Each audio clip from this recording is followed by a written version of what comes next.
Hey, you shouldn't ever go to bed angry. You shouldn't go to bed hangry, This which is why true. I feed you at night. Yeah. Is this good advice, though? Don't go to bed angry? Heard it 1,000 times? Let's explore. Mended light.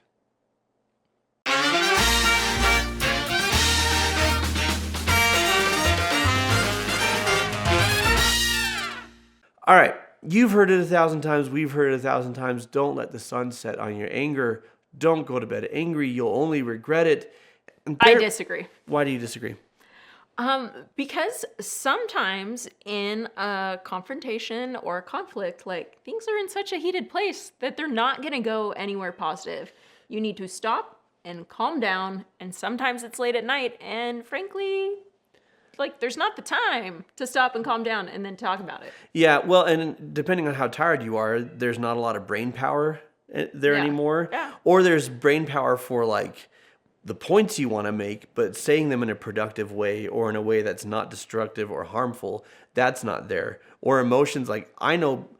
So here's a fun little tidbit about our marriage. I love tidbits. I don't function well with low sleep.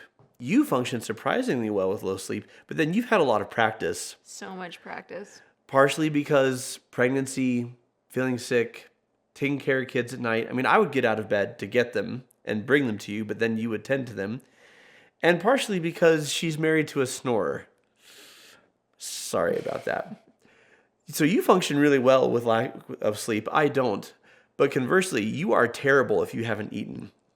Hangry is a thing at our house. Whereas if I haven't eaten, I kind of soldier on. So like all different needs. But like going to bed angry. So if you're not you specifically, but just people in general, right? Like it's been a long day. People are exhausted. Me specifically, because I held on to, I got this from my parents. Don't go to bed angry. Like you should always, we're from a religious family. So like always kneel together and hold hands and pray every night before you go to sleep. And then that'll help you resolve all your problems. And I tried all that for the first couple of years of our marriage. And oh man, that was a spectacular train wreck. That is not the fit for this relationship. Because I was not my best.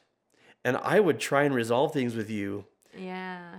And I'm more of a volcanic personality, and I've tempered with time. You have. Marriages. But you would kids. tell me, I need time and space. And I'd be like, no, we can't go to bed angry. We have to true. resolve this. And you'd be like, and you asked for it, pal. And then I always regretted it. And we'd go to bed even angrier.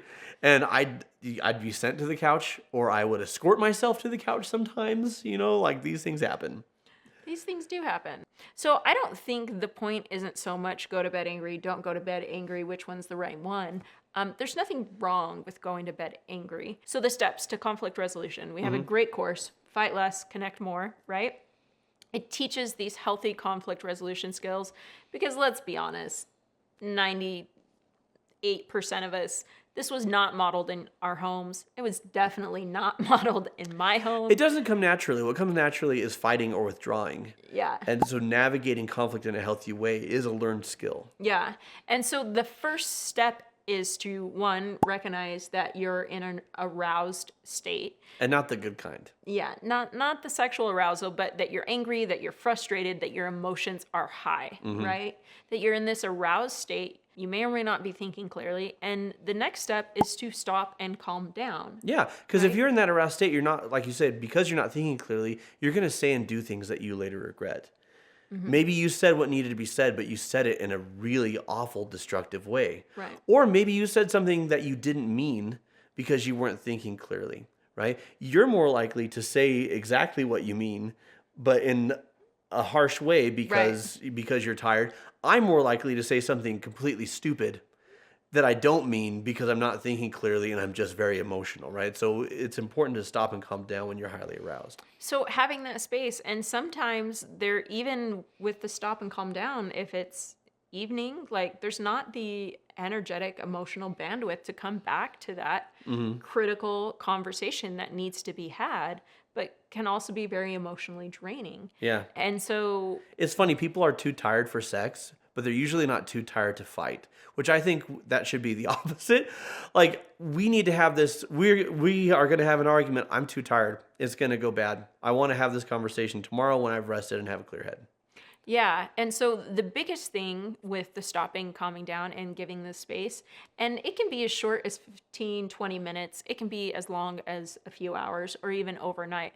But the important part is you then need to come back and have the critical conversation. Yeah. You can't stop and calm down and then never come back to it, because that's not stopping and calming down. That's just denial or avoidance Yeah. or any of those things. Critical as in important conversation, not critical as in being critical or criticizing. Yeah. This is true. And in case in point, in a previous marriage, my husband would get upset about something and I wouldn't necessarily know what it was, right? And so this one time he stopped talking to me for 3 days. It wasn't uncommon for him to avoid and retreat, but to do it in a passive aggressive way, which, giving someone the silent treatment.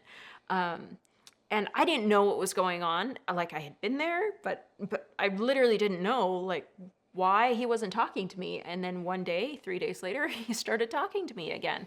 And it turns out that I had just been really busy with family responsibility, work responsibility, all those things. And He felt neglected. and he was upset and felt like I was neglecting him. And so that... So his solution is just to not talk to you for 3 days. Right. I mean... And then what? Did he come out of it? Did he? Well, so then when he started talking to me again and I asked him what was going on, because I genuinely didn't know, that's when he told me. And that, and we might look at that and go, well, that's really dumb. But that was just like a prime example of coping mechanisms, like throughout his life. Yeah. He didn't grow up in a healthy home, and he would retreat.